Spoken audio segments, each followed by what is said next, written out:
Hello student, पुनरावलोकन की श्रृंखला के अंतर्गत कल हमने दुर्वा भाग 3 पाठ्यपुस्तक के अंतर्गत से चिट्ठियों में यूरोप इस पाठ का भाग पहला देखा। आज हम इसी पाठ का भाग दूसरा देखेंगे। कल के भाग में हमने देखा कि लेखक सोमदत्त ने पहले पत्र की शुरुआत में वहाँ के मौसम, वहाँ के फूल पौधे, पेड़ और खान पान की चर्चा की। आज के पाठ में वो वहाँ के नदियों की चर्चा करते हुए कहते हैं कि शहर के बीच दूना नदी बहती है और यह दूना नदी यूरोप के कई देशों में बहती है। वे अपने बच्चों को कहते हैं, यदि तुम यूरोप का नक्शा देखोगे तो उसमें तुम्हें यह दूना नदी और नेविसाद शहर भी दिख जाएगा और उस नक्शे के माध्यम से आप समझ जाओगे कि दूना नदी यह यूरोप के किन किन प्रांतों से होकर गुजरती है। जैसा कि लेखक ने कहा कि दूना नदी यूरोप के कई देशों में बहती है और हमारे भारत में भी ऐसे अनेक नदियां हैं जो कई राज्यों के बीच होकर बहती है। हम यहाँ कुछ नदियों के बारे में जानेंगे कि वो कौन सी हैं और कहाँ से होकर जाती हैं। जैसे भारत की सबसे लंबी नदी गंगा नदी की बात करें तो गंगा का आरंभ उत्तरांचल से होते हुए वह फिर अनेक राज्यों से बहती हुई आखिर में बंगाल के उपसागर अर्थात कलकत्ता शहर के पास महासागर में मिल जाती है। एक और बड़ी नदी है यमुना नदी, जो दिल्ली, मथुरा और इलाहाबाद से होकर बहती हुई आगे चलती है। साथ ही साथ कृष्णा नदी और कावेरी नदी दक्षिण भारत में बहती हुई नजर आती है। और यदि हम अपने महाराष्ट्र की बात करें तो हमारे महाराष्ट्र में गोदावरी नदी यह ऐसी नदी है जो महाराष्ट्र के कई शहरों से होकर बहती है। पत्र लेखक सोमदत्त जी अपने बच्चों को यह बताते हैं कि उन्होंने उनके लिए इटली के सिक्के, नेविसाद के सिक्के, इंडोनेशिया का एक सिक्का और मॉरिशस की कुछ टिकटें इकट्ठा किए हैं। साथ ही साथ वह यह भी बताते हैं कि यहाँ से मैं तुम लोगों के लिए बहुत कुछ खरीदना चाहता हूँ, परंतु चीज़ें यहाँ बहुत महंगी मिलती है। जाहिर सी बात है कि विदेश है और विदेशों में भारत से ज़्यादा महंगा सामान मिलता है। इसलिए वहाँ के लोगों ने ये कहा, जो लेखक के साथ गए थे वे लोग कहते हैं कि यहाँ से मत खरीदो। परंतु जब लेखक कहते हैं कि जब वे रोज बाजार से गुजरते हैं तो वहाँ के बाजार में घूमते हुए बच्चों को देखकर उन्हें अपने बच्चों की याद आती है।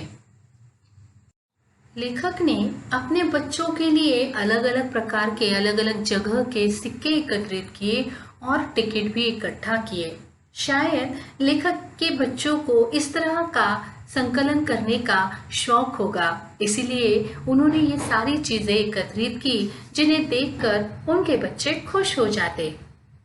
आपको भी इसी प्रकार से अलग अलग वस्तु इकट्ठा करने का शौक तो होगा ही। जैसे कुछ लोगों को गुड़िया, पुस्तकें, चित्र या डाक टिकट एकत्रित करने का शौक होता है। यहाँ मैं आपको अपने बचपन की एक सहेली की शौक के बारे में बताना चाहूंगी। मेरी एक सहेली को बचपन में माचिस के खाली डिब्बियों को इकट्ठी करने का शौक था। वह इस तरह की डिब्बियां जहां भी दिखती उठा लेती थी, चाहे वह सड़क पर ही क्यों न हो। यहाँ तक कि अपने दोस्तों को या हमसे भी कहती थी कि यदि उनके पास कोई खाली माचिस की डिब्बियां हो तो उसे दे दे। मुझे याद है उसे एक दिन 2-3 तरह की सुंदर सुंदर डिब्बियां मिल गई थी। बस उसी दिन से उसे यह शौक लग गया।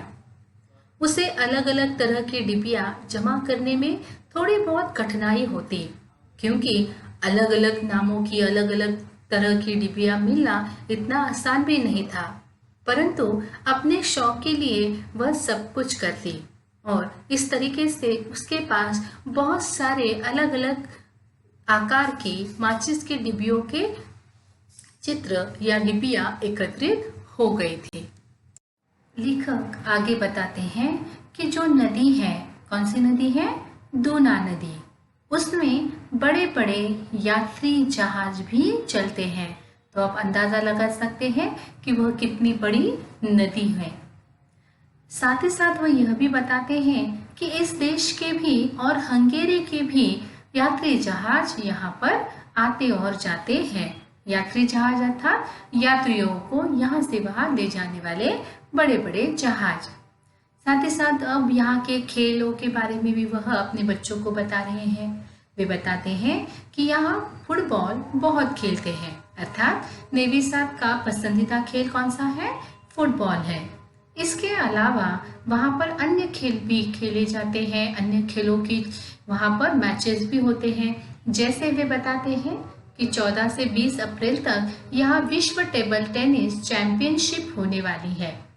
वे एक साथी कहते हैं कि एक आध दिन इस बीच हम वो मैच देखने जरूर जाएंगे। साथ ही साथ वो बोलते हैं कि बाजार में 20-20 मंजिल और 10-10 मंजिल की बिल्डिंगें हैं। अब इस तरह की बिल्डिंग देखना या 20 या 25 माले की बिल्डिंग देखना अब हमारे लिए कोई नई बात नहीं है, क्योंकि हमारे बड़े बड़े शहरों में अब इस तरह की बिल्डिंगें बनने लगी हैं। यहाँ तक कि इससे भी ज़्यादा मंजिलों वाली बिल्डिंगें अब भारत में भी बनने लगी है। वे एक और बात यहाँ पर अपने बच्चों को बताते हैं कि यहाँ इस शहर में हजारों वर्ष पहले आए भारतीयों की संतानें हैं, परंतु उनको देखने से यह पता नहीं चलता कि वह भारतीय हैं। वह पूरी तरह से यूरोपियन ही लगते हैं। ऐसा क्यों? क्योंकि उन्होंने इतने लंबे समय से इतना समय वहाँ रहने के कारण उन्होंने वहीं की वेशभूषा और भाषा को पूरी तरह से अपना लिया है। ये शायद उनके लिए सही होगा, पर अगर मेरे विचार से देखें तो हम दुनिया के किसी भी कोने में जाएं, परंतु अपने भारतीयपन होने की पहचान को हमें खोना नहीं चाहिए, क्योंकि यही हमारी पहचान है। क्या आप मेरे इस विचार से सहमत हैं? लेखक कहते हैं कि नेवी साथ के लड़के स्केटिंग के बहुत शौकीन हैं। आपको भी स्केटिंग पसंद ही होगी, क्योंकि मैंने देखा है कि बहुत सारे बच्चे बहुत ही अच्छी तरीके से स्केटिंग करते हैं और स्केटिंग करने का शौक भी रखते हैं। लेखक कहते हैं कि हमारे कमरे की खिड़की से खेल के मैदान दिखते हैं। जहां वह रुके थे उनके कमरे की खिड़की से सामने उन्हें मैदान दिखाई देता था। इस समय एक मैदान में फुटबॉल मैच हो रहा है। एक टीम की वर्दी सफेद है और दूसरे की लाल। मैदान यहाँ से आधा फलांग अर्थात आधे किलोमीटर की दूरी पर है और उनका कमरा 5वीं मंजिल पर है, इसलिए वहां से भी उन्हें वह मैच और वह मैदान साफ साफ दिखाई देता है, क्योंकि कमरे की खिड़की कमरे के बराबर ऊंची और चौड़ी है। वे बोलते हैं कि अब हम लोग 22 हो गए हैं, अर्थात वे 22 लोग जो अलग अलग देशों से आए थे वो सब मिला के 22 हो गए हैं। 17 देश के अलग अलग प्रतिनिधि, क्योंकि शायद किसी सम्मेलन या समारोह में शामिल होने के लिए अलग अलग देशों के प्रतिनिधि लोग नेवी साथ गए थे, जिसमें हमें पता चल रहा है कि 17 देशों के प्रतिनिधि इस समय वहां पर गए थे और भारत से लेकर गए थे। तो कौन से देश थे? Malta, Mauritius, Mexico, Bolivia, Nigeria, Mali, Angola, Bangladesh, Afghanistan, Egypt, Jordan, Indonesia, Bharat, चीन, कोरिया, थाईलैंड। इतने देशों के प्रतिनिधि वहां पर थे। साथ लेखक ये बोलते हैं कि उनके साथ नेपाल का एक लड़का दुभाषिया है। दुभाषिया अर्थात 2 भाषाओं को जानने वाला या 2 से अधिक भाषाओं को जानने वाला।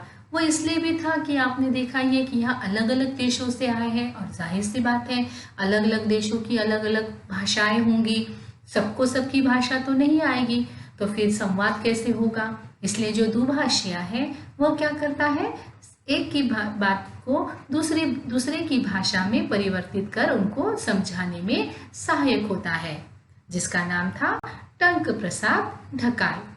लेखक कहते हैं कि हम लोग शहर से बाहर एक पोल्ट्री फार्म देखने जाएंगे यूनिवर्सिटी की बस से। मेरे साथ शहर के बारे में अलग अलग बातें बताते बताते पत्र के अंत में एक और बात उन्होंने अपने बच्चों को बताई।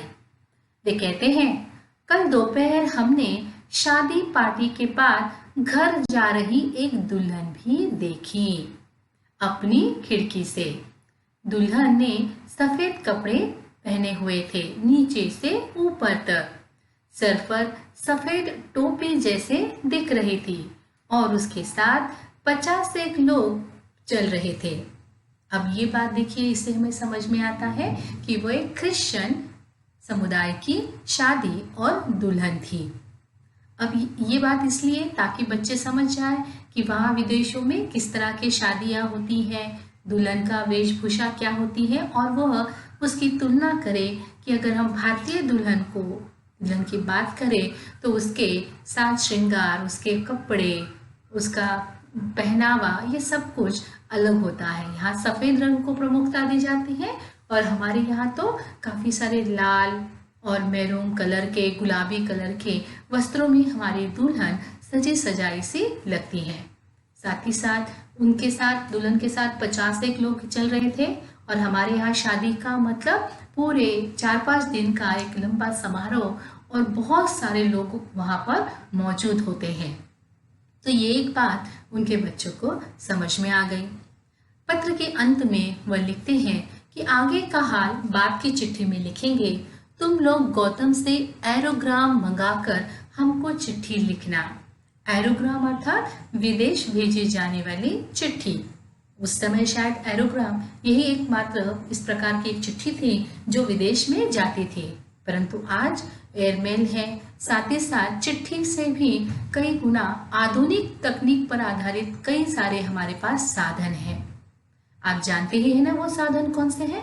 तो चलिए मुझे भी बताइए कि ऐसे वो आधुनिक तकनीक वाले हमारे वो साधन कौन से हैं जिसके सहारे हम विदेशों में भी अपने परिचितों से बात कर सकते हैं, या देश के किसी भी कोने में हमारे जो रिश्तेदार हैं, दोस्त हैं, उनसे हम बात कर सकते हैं या संवाद स्थापित कर सकते हैं। मुझे लिखना ज़रूर। साथ ही साथ वह अंत में एक हिदायत देते हैं अपने बच्चों को। अक्सर माता पिता को बच्चों को हिदायत देने की एक आदत सी होती है, तो वो ये कहते हैं कि तुम सबको प्यार अच्छे से रहना ताकि माँ को तकलीफ न हो।